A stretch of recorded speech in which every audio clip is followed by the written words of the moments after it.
Hey again, Red Devils! Today we are diving into all the latest Manchester United news.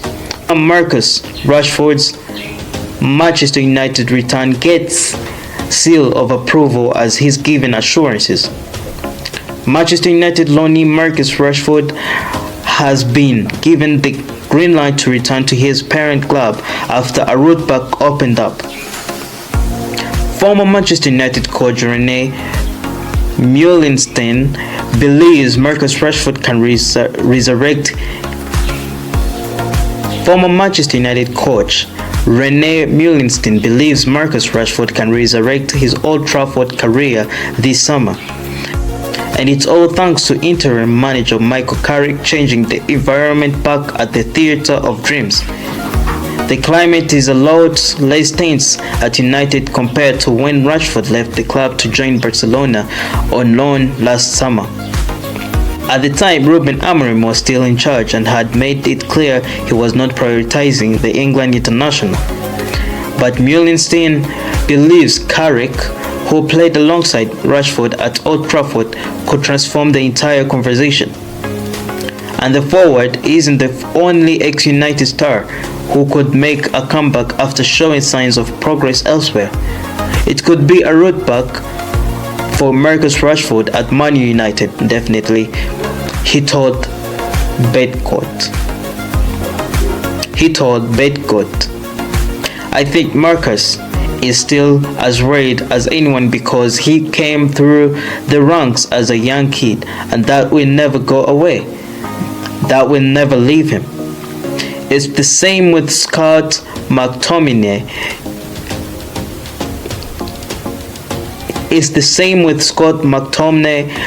Both players have done extremely well wherever they've gone. But I think it was good for Marcus to have that spell away. First of all at Aston Villa, but now at Barcelona. It's a different culture, a different language, and a different style. Every week is different. The Premier League is different.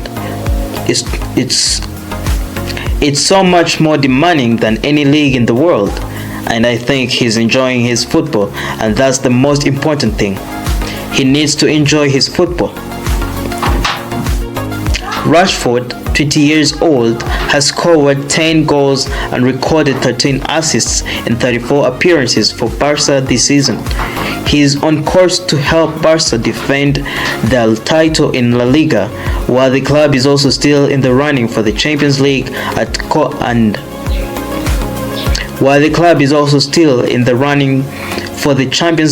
and Copa del Rey. One can understand why Rashford may be eager to turn the move into a permanent one, with Barca retaining a purchase option for €26 million. However, the Catalans have reportedly requested that figure be lowered, something that is unlikely to have gone down well at United. Rashford was all but exiled under Amorim, who sent the forward on loan to Villa in the second half of last season. With the Portuguese in charge, it seemed as though Rashford had no future at his boyhood club, but Carrick has a different stance on the matter. They still do well in the Champions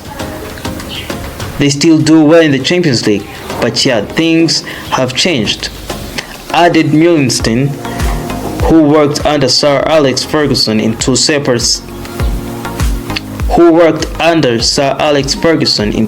stints as a United coach. Things have changed at the club. There was something not right that didn't sit well with Marcus at that particular time at Manchester United, because you have to really ask yourself what it is that made him to lose that desire to play for the club he used to love and grew up with. But things can change, and things can change for the better.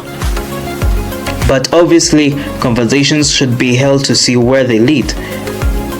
For the time being, Rashford is on the sidelines after suffering a knee injury that looks likely to keep him out of action. Thomas Tuchel shares positive Jude Bellingham update and opens door to Manchester United stars. England boss Thomas Tuchel thinks Jude Bellingham could be fit when England play again next month, and he could be joined in the squad by 3 Manchester United stars. Thomas Tuchel is optimistic Jude Bellingham will be fit for England next month, and then open the World Cup door for Manchester United's exiled trio. Real Madrid superstar Bellingham suffered a hamstring injury last month, and some reports in Spain have suggested the England midfielder could be out until April. But Tuchel says he has been in regular touch and is hoping Bellingham could be fit to face Uruguay and Japan in England's last 2 friendlies before they jet to the World Cup this summer. England boss Tuchel also confirmed that he is ready to welcome Kobbie Mainoo, Harry Maguire and Luke Shaw back to the fold as they are back in United's starting lineup under interim boss Michael Carrick. Tuchel insisted Bellingham could be fit for England in March and said, "The club is a bit more defensive on the outlook regarding the weeks of his recovery. Jude is pushing, and as we know him, he is determined and super professional. He will try everything to be with us in March. Of course, we are in contact. That is a normal thing to do, and we wish him all the best. Whatever we can do for him, we will help and support him. It is a little race against time. Personally, I am optimistic, but I am not sure." Tuchel was at West Ham on Tuesday night and was positive on all 3 potentially being backed for March at the World Cup. All 3 fell off the England radar after losing their places in the United setup, but Tuchel was glowing about Mainoo and was also positive about the 2 defenders. Tuchel was at West Ham on Tuesday night and was positive on all 3 potentially being backed for March and the World Cup. All 3 fell off the England radar after losing their places in the United setup, but Tuchel was glowing about Mainoo and was also positive about the 2 defenders. When asked on Mainoo, Tuchel added, "Absolutely back in the frame. First of all, it is great that he is back on the pitch. He is such a huge talent. He has already played a tournament from start to finish for England, so he is back in the picture. So is Luke Shaw and so is Harry Maguire. There are some players suddenly back in the picture. They play a back 4 now and play with a different style, which is a bit easier to translate to our structure at the moment. It's a good competition, and Manchester United favourite must be dropped to include Benjamin SESKO in strongest 11. Manchester United are not in action this weekend, but Michael Carrick has a simple selection decision to make in the Reds' next game. Michael Carrick had not put a foot wrong as Manchester United head coach until he faced West Ham on Tuesday. Carrick showed he was human by getting his team selection wrong. Despite scoring an injury time winner against Fulham, Benjamin SESKO missed out on starting against Tottenham, but that was logical with a view to starting SESKO against West Ham. It seemed Carrick would put his arm around SESKO before the Spurs. Game and explained that he would be his man a few days later against West Ham. It seemed Carrick would put his arm around SESKO before the Spurs game and explained that he would be his man a few days later against West Ham.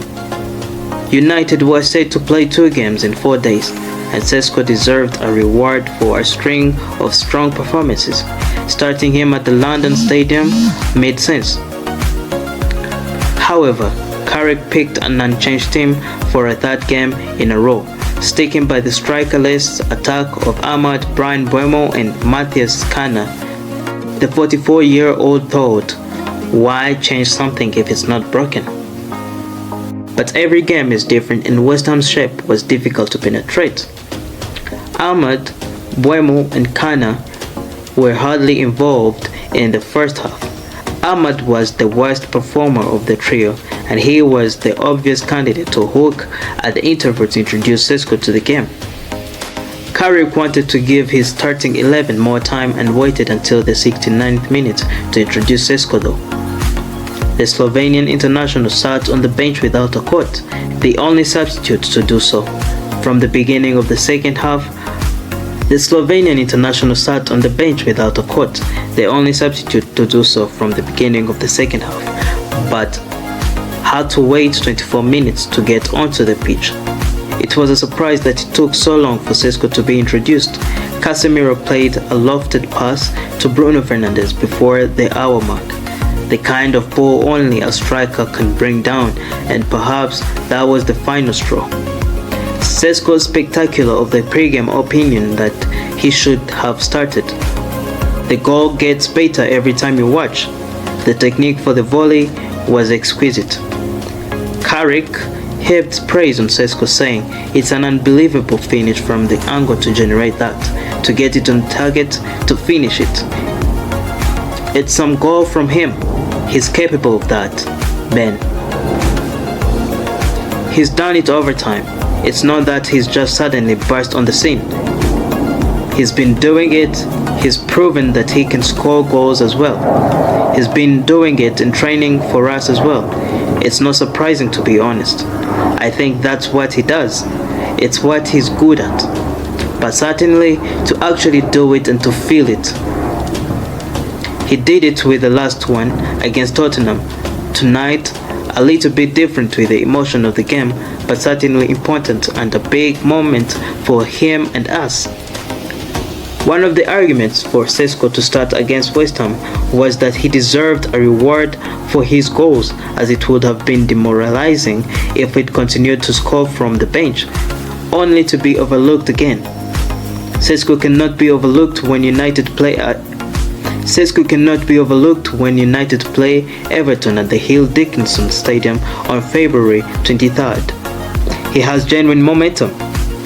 5 goals in 6 games, and he will be annoyed if there is no game. 5 goals in 6 games and will be annoyed, for there is no game to play this weekend. United have a 13-day break between games after crashing out of the FA Cup at the first hurdle against Brighton. That break does not do SESKO, who will be chomping at the bit to start, any favors, but he's been in such strong form that it might not make a difference. Which forward moves to the bench to make way for SESKO will be the debate in the build-up to Everton, although it should be a choice between Kana and Ahmad, given Mbeumo is the leading goal scorer.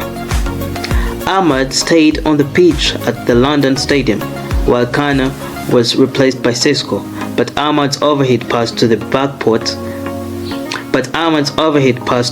post as United chased an equalizer summed up his performance.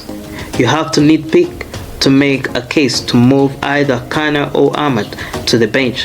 Having said that, the latter hasn't been at his best, failing to record a goal involvement since he returned from AFCON. In the same games, Kana recorded an assist against Manchester City and scored against Arsenal and Fulham. The Brazilian's goal at the Emirates sealed a special victory. The numbers and eye test suggest Ahmad should lose his place in the team to SESKO, who has made himself impossible to ignore.